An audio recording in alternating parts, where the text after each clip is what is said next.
Bienvenidos a una nueva sesión de Espacio Podcast. ¿Cómo está la Hola, Titi? hola, estoy muerta de calor. No recomiendo estar en Chile en estas Se, fechas. escu- se escuchan los pajaritos, la Titi está como en la naturaleza. Sí, Los ahí pajaritos está. yo estoy seguro que también están asados. ¿Estás en Santiago, Titi? El- No ando por la fiesta en Chayán. En Chayán, sur de Chile. ¿Y el Dani, cómo Me está? estoy derritiendo. Grabemos luego para prender el ventilador. Tengo que apagarlo para que no se escuche. Oh, ¿verdad? Es Sí. cierto, es cierto. Muy bien. Si no queda como grabación hay que echar las sesiones de videojuego cuando juegan Fortnite. Que se escuche el computador. Escucha el ventilador Sí. encima del micrófono. Así que démosle. Entonces vamos a iniciar. Bienvenidos a todos, agradecemos su audiencia. Estamos en nuestra tercera lección ya de este nuevo trimestre, de este nuevo año 2025. Feliz año nuevo, por tercera vez. Titi, ¿cómo se llama la lección de esta semana? Lleva por título Recibir la mente de Cristo. Y vamos a comenzar directo. Les vamos a recordar antes sí que todos nuestros materiales están en Ministerio Joven Unión Chilena, tanto en Instagram como en YouTube, y también se sube a Spotify. Recordarles que ahora las sesiones de Espacio Podcast están subiendo el primer sábado de la semana de la lección. Así que pueden tenerlo toda la semana para repasar, escuchar, comentar si alguno quiere y compartirlo y darle todo el cariño que se merece. Vamos a partir, así que le voy a pedir a la Titi que pueda hacer la oración inicial para poder comentar la lección de esta semana. Perfecto. Vamos a orar entonces. Les invito a todos a inclinar su rostro. Padre amado, Señor, que está en el cielo, santo sea su nombre. Le agradezco mucho, Señor, por estas lecciones. Le pido por favor que nos ayude, Señor, a discernir qué es lo que usted tiene para nosotros. Le ruego por favor que sea personal y que podamos enriquecernos con su palabra. Le pido, Señor, por favor su compañía en todo momento. En el nombre de Jesús. Amén.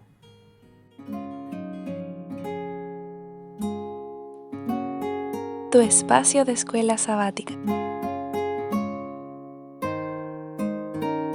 Bienvenido a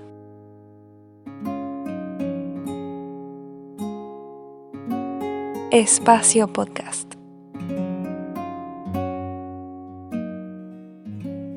Muy bien, estamos comenzando esta tercera acción, recibir la mente de Cristo. Le vamos a pedir a la Titi que nos pueda decir más o menos de qué trató para que empecemos a comentar ya la lección. Por supuesto, esta lección ya número 3 de este folleto que habla, ¿cierto?, sobre salud mental. El texto de esta semana se encuentra en Filipenses 2, del 1 al 11. Y vamos a hablar sobre recibir la mente de Cristo y cómo nosotros podemos hacer tal cosa, porque uno piensa y es más fácil decirlo que hacerlo. Entonces,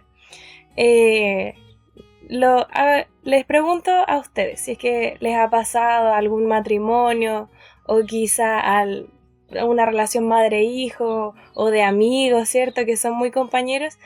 Si en algún momento les ha pasado que con solamente una mirada se dicen todo entre así el compañero que tengan.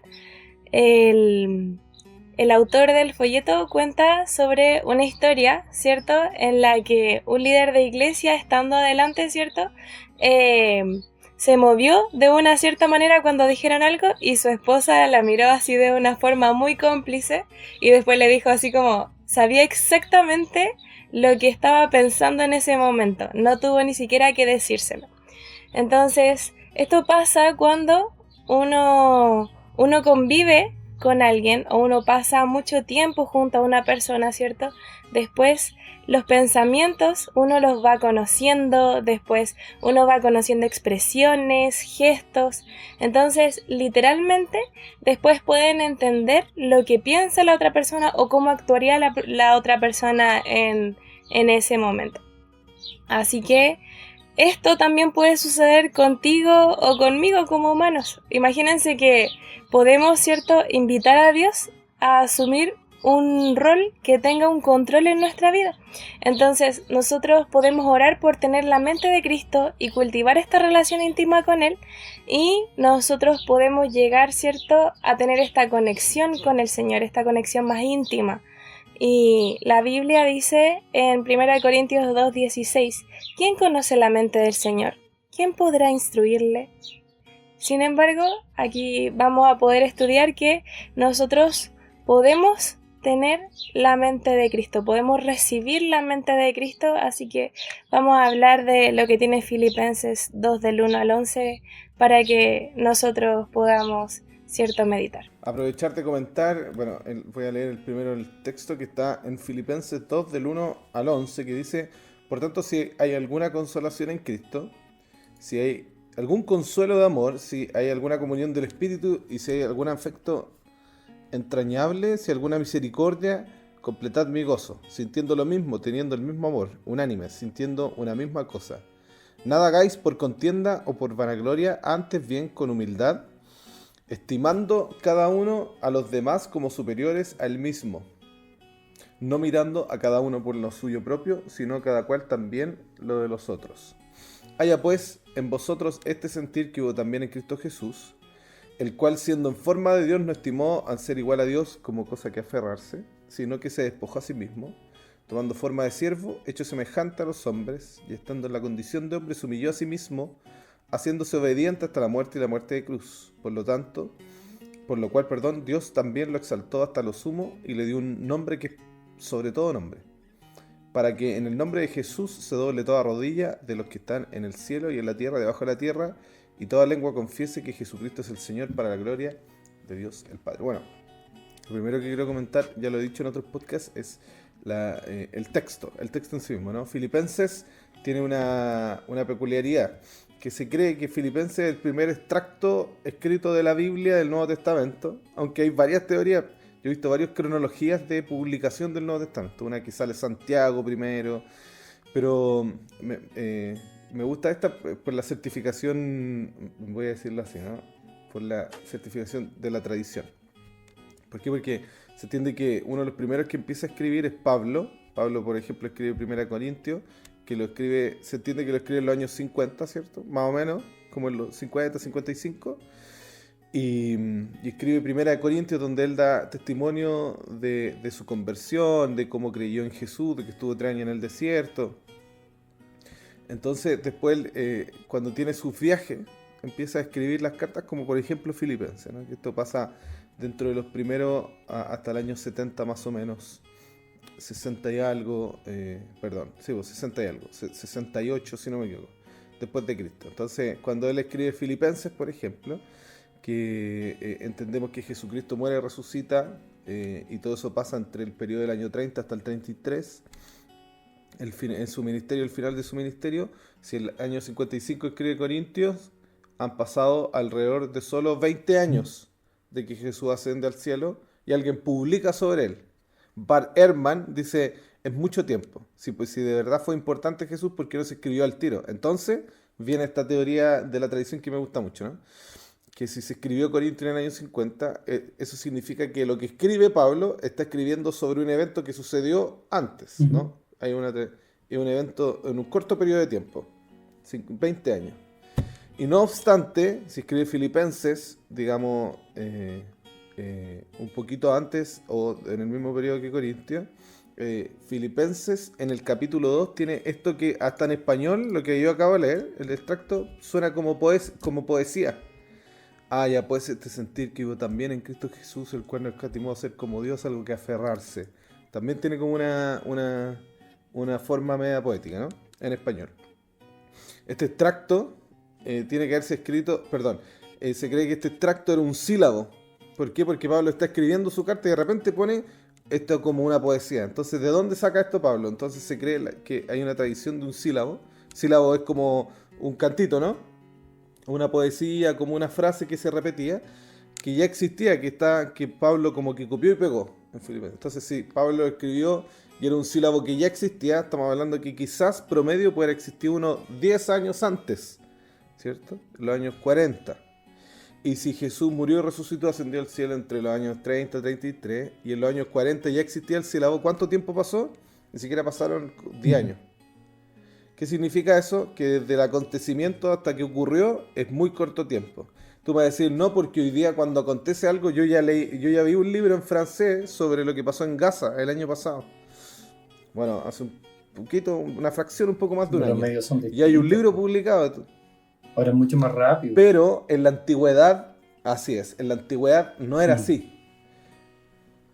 Y hay una comparación, ¿cierto?, con Heródoto y la historia de Alejandro Magno, que él escribió la biografía, y nadie cuestiona la historia de Alejandro Magno. Ah, no, si fue así, como lo dice Heródoto. Pero Heródoto lo escribió 500 años después. Ah, no fue Heródoto. Espera, Y el otro está alegando lo por estoy 20 intentando años. decir de memoria, no. Y claro, pues lo critican. Y esas cosas no pasaban. ¿Quién escribió la biografía de Alejandro Magno? No es Heródoto. Alejandro Magno. Oh, no me aparece tampoco en la... Alguien. Bueno, pero el autor... No, pero es un filósofo conocido. Fue Calístenes de Olinto. Ok, pero no, pasaron 500 años. 500 años. 500 años. Plutarco. Ya. Y aún así todos piensan que es muy fidedigno. No es así con la Biblia. Ni siquiera pasaron 10 años de que ya había un escrito de Jesucristo. Y no solo se venían más fuertes. Bueno, eso es una cosa que quería aportar del texto, ¿no? Porque sé que la lección trataba sobre como afinar, voy a decir así, ¿no?, la mente con Jesús.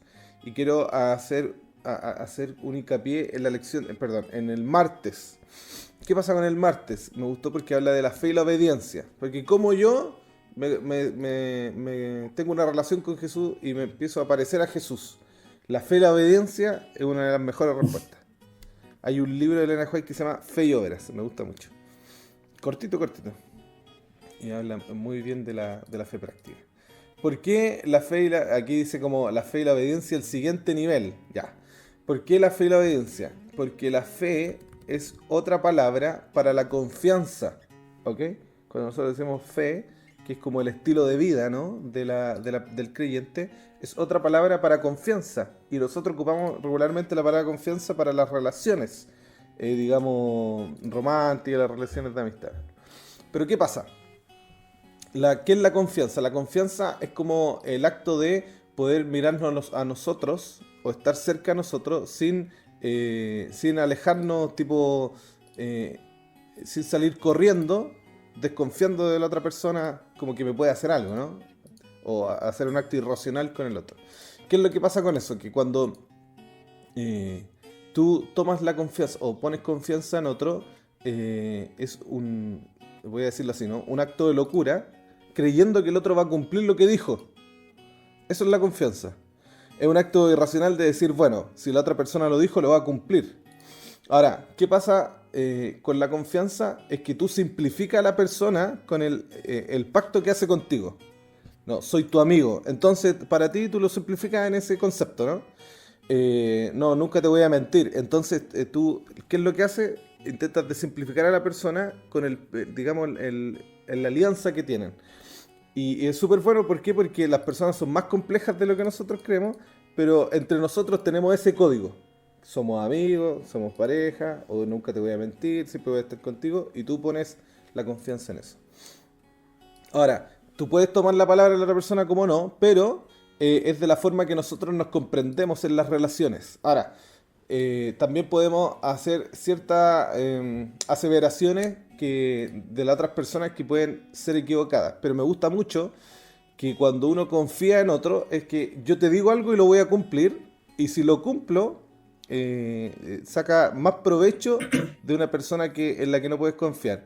Y me gusta la fe porque cuando uno le echa mano a la fe, no necesariamente es como que saco provecho material, ¿cierto? No necesariamente va a ser lo más bonito. No necesariamente va a ser, como que voy a ser siempre feliz. Hasta Pablo sale triste en algunas cartas, ¿cierto? Pero me gusta, ¿por qué? Porque se supone que de las tradiciones bíblicas, uno de los libros más antiguos es el de Job.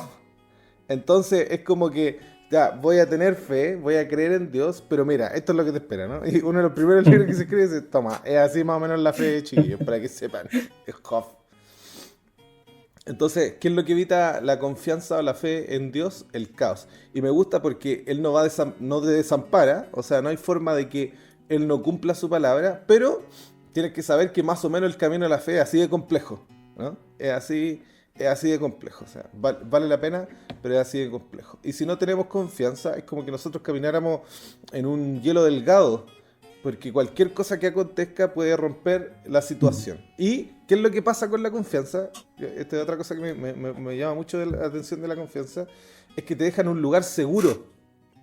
Cuando tú confías en una persona, tienes una relación con una persona de confianza, es un lugar seguro. ¿Y qué es lo que pasa cuando se rompe esa confianza? Cambias drásticamente de lugar. De ser un lugar completamente seguro, un lugar donde no va a acontecer nada malo, a un lugar en donde ya nada es lo mismo. Es un lugar inhóspito, hostil, difícil. Pero también, reitero, me gusta que con Dios no es así.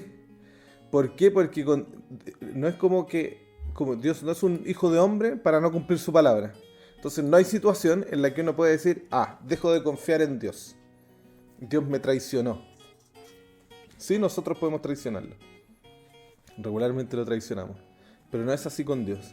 Entonces, ¿qué es lo que pasa con la fe? Construye una relación segura con la persona, en este caso, que es Dios. Ahora, ¿qué pasa con nosotros? Porque nosotros, es un lugar muy, muy... Imagínate, si es con Dios así, ya sabemos que podemos confiar en Él y Él nunca nos va a traicionar. Entonces estamos en un lugar seguro, pero confiar en Él tiene un camino pedregoso. ¿Qué pasa con las personas? Entonces, no tiene que ver quizás con la relación, pero quiero decir esto, ¿no? ¿Qué pasa si una persona pierde la confianza en otro o rompe la confianza de otro? Bueno, quizás es casi irrecuperable, pero hay formas, ¿no? Cumplir tu compromiso o volverte extremo ahora, ¿no? Si yo ya te dije que no lo iba a hacer y lo hice, entonces ahora soy extremo. Ahora no hay ningún caso en donde vuelva o pueda pasar lo que sucedió. Y me gusta porque así es Dios. Es extremo. No estoy intentando exagerar. Dios así, ¿no? Dios dice, por ejemplo, buscar primeramente el reino de Dios. Jesús dice, ¿no? Buscar primeramente el reino de Dios y su justicia. Y todas las cosas van a ser allá. Él está siendo extremo. Sí. Todas estas cosas que acabas de escuchar van a cumplirse sí o sí. Ten fe. Es extremo, ¿te das cuenta, no? Es como... Algo que me acordé cuando estabas hablando, me acordé del versículo de Timoteo, 2 Timoteo 13, cuando dice, si fuéramos infieles, Él permanece fiel.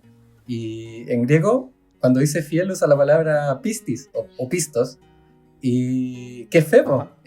Pistos, o sea, pistis es fe en griego, así se usa, y deriva de pistos, que es fiel. O sea, Dios es fe porque es fiel. O sea, es confianza, es confiable. Ajá. Es bonito eso. Es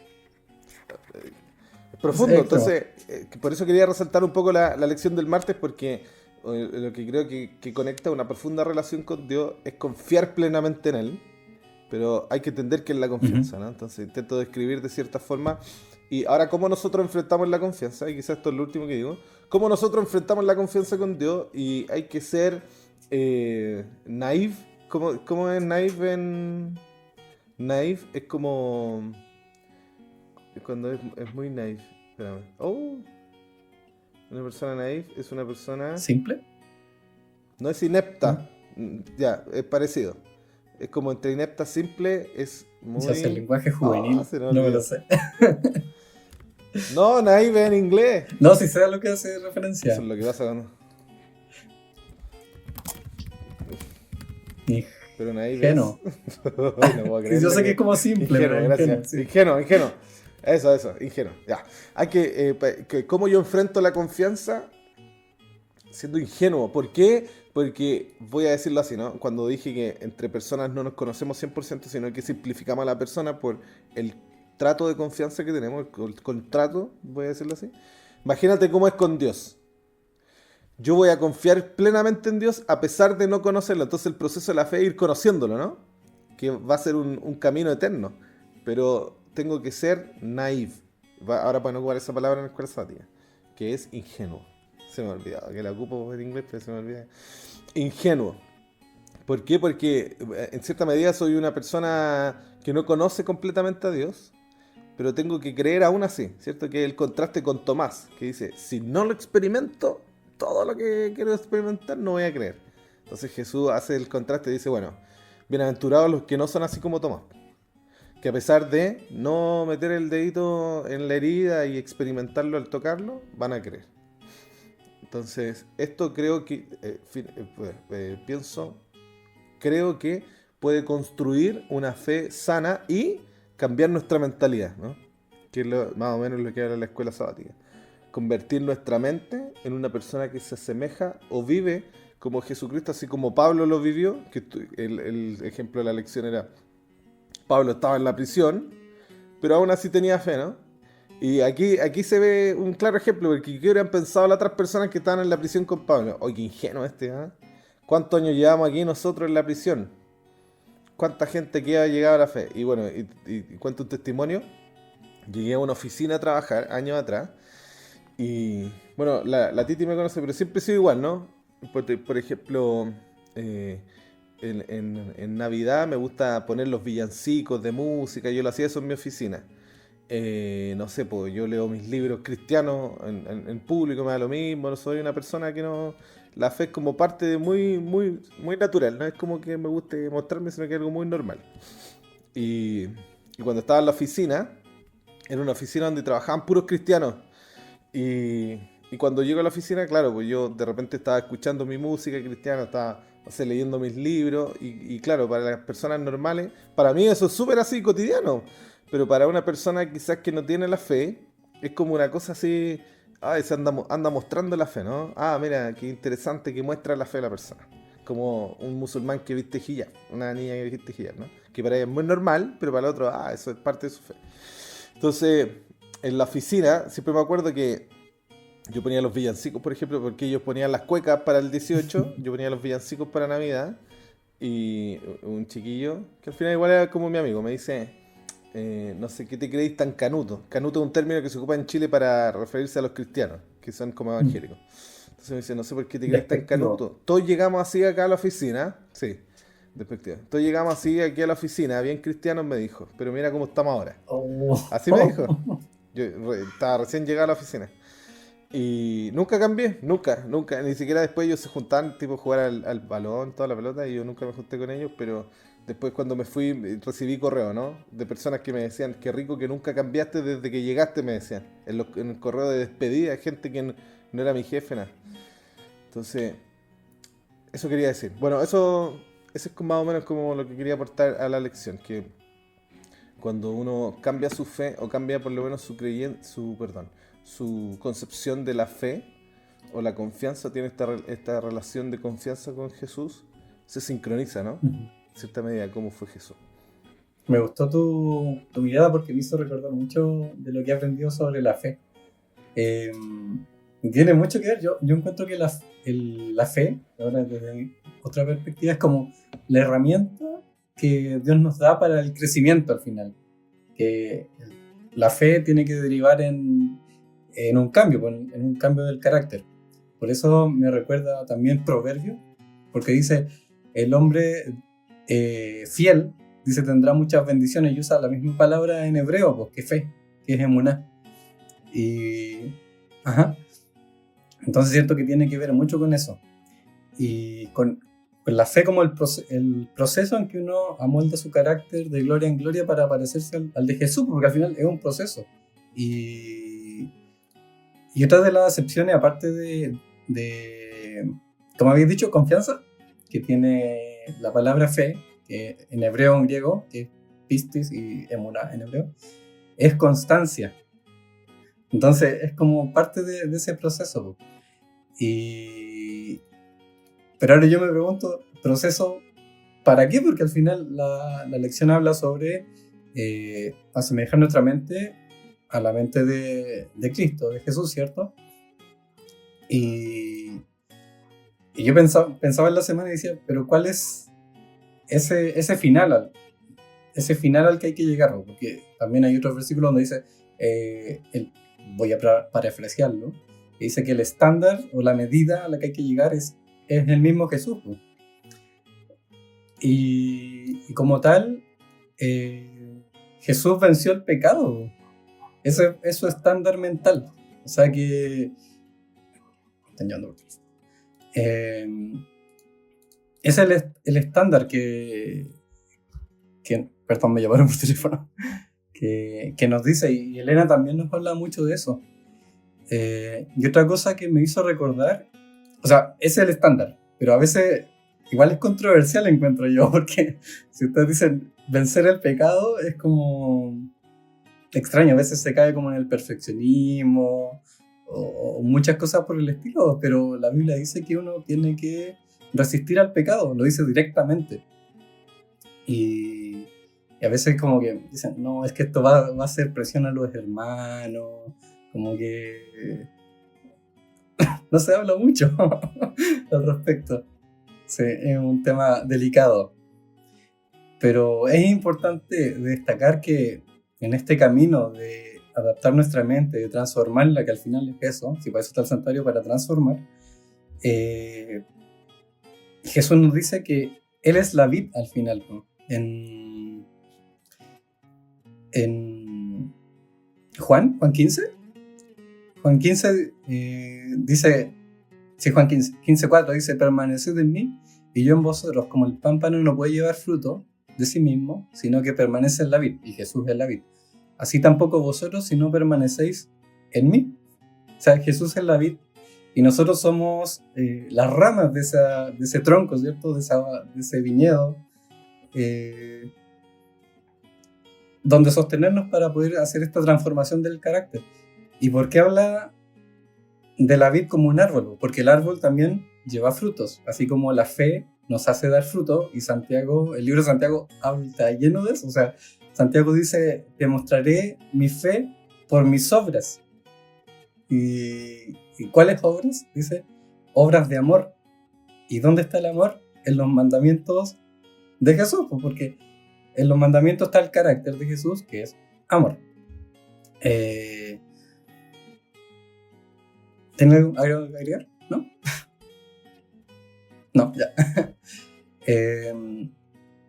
Y eso es parte súper importante en el carácter, porque los frutos que demuestra Jesús durante toda su vida son los frutos del Espíritu, ¿cierto? Que son amor, gozo, paz, paciencia, benignidad, mansedumbre, templanza.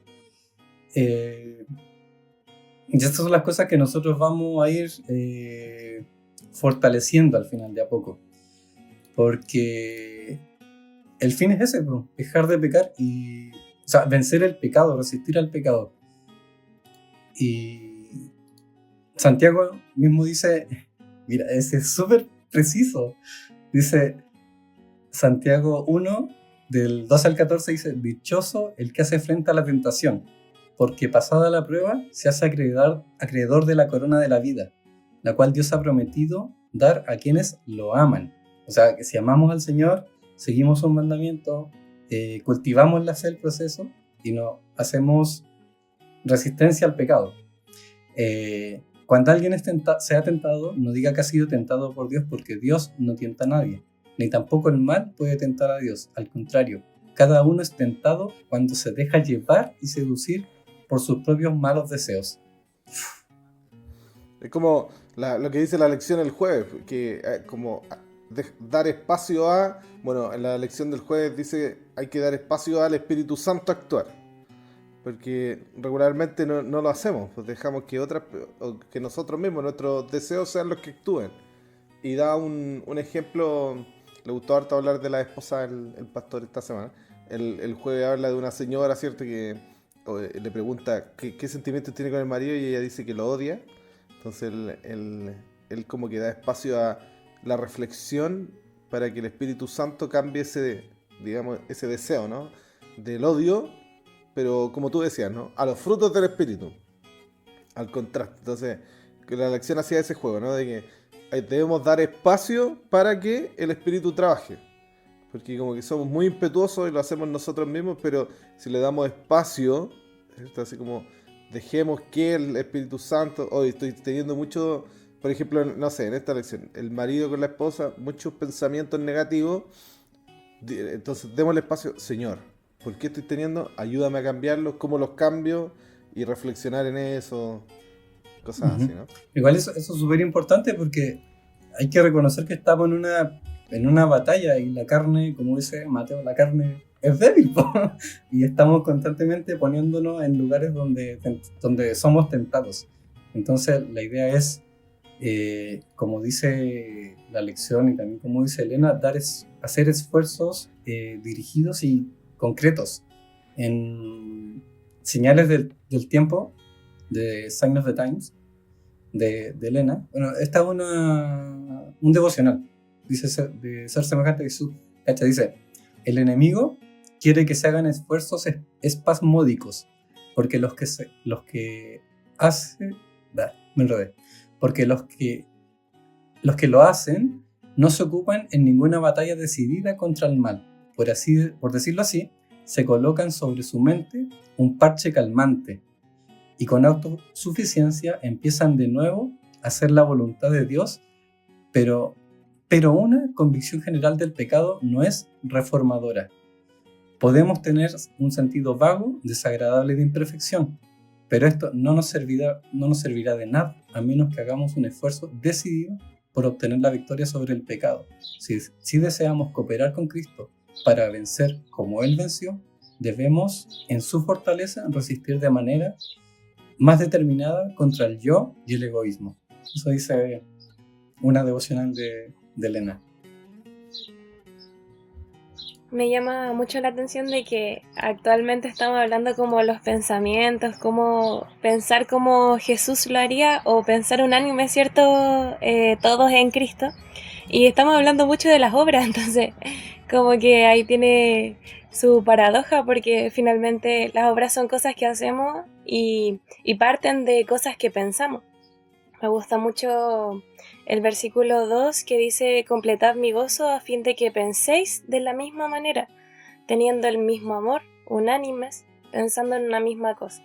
O sea, todos teniendo, ¿cierto?, el mismo pensar. ¿Y a qué se refiere con el mismo amor? O sea, un amor mutuo que hace que, además, los pensamientos sean parecidos y que haya una acción unida. O sea, cuando el Señor está entre las personas, se nota porque todos van en una misma dirección. Lo que no pasa, ¿cierto?, si es que una persona del grupo, por ejemplo, no está en sintonía. Eso se nota mucho. O se nota mucho cuando, perdónenme el comentario, pero se nota mucho cuando a nosotros no nos cae bien una persona. Y aquí nos están diciendo que tenemos que tener pensamientos unánimes y el mismo amor. O sea, tenemos que amar a las personas y que de nuestro pensamiento no nazca, porque uno puede pensar, no, si yo la hago repiola, si esta persona me cae mal, pero nadie se da cuenta. Y eso no es cierto, ¿por qué? Porque en nuestro actuar, en nuestra cara, se notan nuestros pensamientos. Así que el Señor nos dice esto sobre el mismo amor, que seamos unánimes, y no solamente unánimes, sino que sintiendo una misma cosa, pensando lo mismo y demostrando que están en armonía con Dios, que se puede vivir en mutua armonía. Y eso pasa cuando aceptamos a Cristo, cuando nos convertimos en miembros de su cuerpo. Ojo, que esto es como igual un acto humilde, porque nos estamos uniendo a un cuerpo en el que el Señor nos está diciendo cómo nosotros vamos a actuar. Aquí nosotros no podemos creernos superior a los demás. Aquí nosotros tenemos que estar dispuestos prácticamente a servir. Y este es un claro ejemplo como lo que había pasado con los discípulos, que estaban en la mesa y era así como, ya, ¿y quién me va a servir a mí? El Señor no quiere que nosotros tengamos ese pensamiento porque ese pensamiento no causa unanimidad, no causa que tengamos el mismo pensamiento con Dios. Ese pensamiento tengo yo siempre.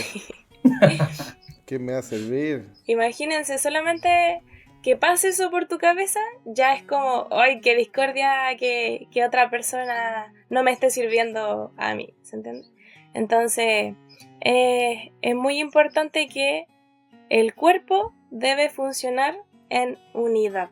Para eso todos tenemos que tomar la actitud de siervo y tenemos, cierto, que tener este pensamiento en nuestro corazón y en nuestra mente. La obra de Dios así va a prosperar si el pueblo de Dios se une y trabaja armoniosamente de esa manera, humilde y amorosa, siempre pensando, ¿cierto?, en el amor al prójimo. También me gusta el versículo 5 que dice: haya en vosotros esta manera de pensar que hubo también en Cristo Jesús. Y esto es porque el verbo que se hizo carne, ¿cierto?, nos dio el mejor ejemplo que podemos tener de estar en constante comunión con Dios. O sea, prácticamente Él, siendo Dios y siendo tanto Dios como humano, se despojó, ¿cierto?, de todo lo que era lo que pudo haber sido, ¿cierto?, su ego, y dependió 100% del Padre. Entonces, si Él lo hizo, ¿cuánto más nosotros, que somos solamente humanos, tenemos que tener un espíritu humilde y un espíritu manso? ¿Para qué? Para sacar estos pensamientos que nosotros tenemos que nos están estorbando, porque que nosotros dejemos el yo dentro de nuestros pensamientos estorba y no deja actuar el Espíritu Santo. Entonces, qué importante es que sea humilde, de que deje de pensar tanto en sí mismo, deje de pensar tanto en su conveniencia. Dejemos de pensar, porque también me pasa, dejemos de pensar en eso y dejemos al Señor actuar en nuestra vida y dejarlo, ¿cierto?, que tengamos un espíritu de servir. Y ese sería este sentir, ¿cierto?, que hubo también en Cristo Jesús, porque Él, literal, en todo lo que pudo, sirvió. Siempre tuvo un espíritu de abnegación, a pesar de ser, ¿cierto?, el maestro de los discípulos. Mostró que abandonó una gloria, ¿cierto?, que tenía inefable, se cubrió de una forma humana, humilde, y se ocupó de las cosas más modestas que los hombres tenían, y de las cosas más modestas no solamente para ¿cierto?, como van a gloriarse, sino para que nosotros fuéramos salvos. Nosotros tenemos que modelar nuestras vidas en armonía con este ejemplo que el Señor nos dio. Y el último versículo que me gustaría recalcar es el 7, que dice, al principio decía: existiendo en forma de Dios, Él no consideró ser igual a Dios como algo a que aferrarse. Y aquí dice: sino que se despojó a sí mismo, tomando forma de siervo, haciéndose semejante a los hombres y hallándose en condición de hombre. Y seguimos hablando de acciones, seguimos hablando de cosas que nosotros tenemos que hacer para que nuestro pensamiento cambie. Y no tenemos que esperar a que nuestro pensamiento cambie para hacerlo, así como las personas que dicen: no, es que yo tengo que primero sentir que quiero a esta persona para demostrárselo. O sea, prácticamente aquí están diciendo así como: ámalo y haz estas acciones para que el Señor ponga estos pensamientos en ti, para que el Señor cambie tu vida. O sea, el Señor quiere que nosotros demos el primer paso y que le demostremos que nos podemos despojar de nosotros mismos, a pesar de tener estos pensamientos. Entonces, vaciarnos a sí mismos, ¿cierto? El vacío es voluntario, el Señor no nos va a obligar a vaciarnos de nosotros mismos, así que la idea es que nosotros hagamos esto y tomemos la forma de Dios, la forma de siervo que nos vino a mostrar, ¿sí? Oye, yo quería quizás bajar un poquito el debate como algo más terrenal, porque al final estamos hablando del carácter de Cristo y que es un proceso al final, y que la única forma de caminar en ese proceso es tener una comunión diaria. O sea, todos los días, como jóvenes, ustedes que son más jóvenes, se van a equivocar y nos vamos a equivocar, pues. Entonces hay que empezar cada día otra vez con la comunión constantemente para poder llegar a esa perfección moral, esa norma moral que también habla Elena de White, que al final se ejemplifica en la vida de Cristo y en los mandamientos. Es como es memoria muscular, aprovechando que estamos hablando de cerebro, es memoria muscular para que las conexiones neuronales puedan fortalecer caminos que nos eviten ser tentados al final, porque naturalmente nos alejemos del pecado, así como no sé, pues la Titi tiene súper natural y súper construido su mente para hablar con niños, para ser profe, el Mati para entender lenguas, qué sé yo. Y por ejemplo, yo tengo mucha más memoria motriz. Mi cerebro está como construido para eso. Y ese es el camino, poder ir construyendo esas redes neuronales al final para poder alejarnos. Y si nos equivocamos, empezar de nuevo, tener comunión personal, tener devoción, el culto personal al final. Perfecto, muchas gracias. Me gustaría ir terminando con el último pensamiento de si vemos este ejemplo que se nos dio, este tremendo sacrificio que hizo nuestro Salvador por nosotros. ¿Cuán pequeño es cualquier sacrificio de nosotros? O sea, nosotros que somos tan inferiores a Cristo. Me acuerdo de lo que decía el Mati de su testimonio, o sea, nos vamos a preocupar tanto por nuestra reputación, que nos resulta así como difícil, o podría ser que nos gusta rendir, ¿cierto?, ante otras personas. Cuando compartamos el verdadero espíritu de Cristo, cuando Él more en nosotros y vivamos la vida que el Señor tiene para nosotros, se va a cumplir en nosotros el propósito que Pablo está hablando en estos versículos, y vamos a ser semejantes a Cristo, y eso nos va a llenar plenamente. O sea, el Señor no nos está vendiendo la poma con esto, no quiere que seamos así como copias de Él para poder tener más compañía o cosas por el estilo. El Señor, siempre este plan de salvación ha sido porque el Señor quiere que nosotros seamos completamente felices.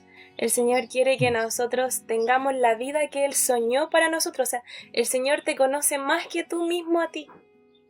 Y Él quiere que tú seas completamente feliz. ¿Cómo nosotros vamos a ser completamente felices? Separándonos de todo lo que sea pecado, de todo lo que venga en nuestra mente y que no nos haga bien. El Señor quiere como prácticamente asegurarnos, ¿cierto?, de nosotros mismos. Así que eso quería compartir con ustedes. Elena de White también tiene algo que decir al respecto en el libro de Mente, Carácter y Personalidad. Dice así: Dios ha hecho amplia provisión para que nuestros pensamientos puedan llegar a ser puros, elevados, refinados y ennoblecidos. No solo ha prometido purificarnos de toda injusticia, sino que ha hecho real provisión para suplirnos de gracia con el fin de elevar nuestros pensamientos hacia Él y capacitarnos para apreciar Amén. su santidad. Amén. Muy bien, apreciemos la santidad del Señor y busquémosla. Estamos finalizando. Agradecemos su audiencia, agradecemos también todo el cariño que nos dan en redes sociales y recordarles que todo nuestro... quería hacer el hincapié que me equivoqué, dije Herodoto, había escrito y Herodoto era antes de Alejandro Magno, era Plutarco. Plutarco se llamaba el caballero, que era como del siglo I. Lo dije así, fue un error. Ok, continúa. Yo solo asiento, así como... ¿Ah? Yo solo asiento, no conozco a ninguna de esas personas. Lo sabías. Debía corregirme para perfeccionarme. Ok, agradecemos su audiencia. Les recordamos que todos nuestros materiales están en Ministerio Joven, Unión Chilena, tanto en Instagram como en YouTube y en Espacio Podcast en Spotify. Recuerden compartir, recuerden escribirnos algún mensajito para leerlo, dejar un comentario si quieren, como ahora dura toda la semana la lección. Lo estamos subiendo los sábados, el primer sábado o el primer día de la semana de la lección.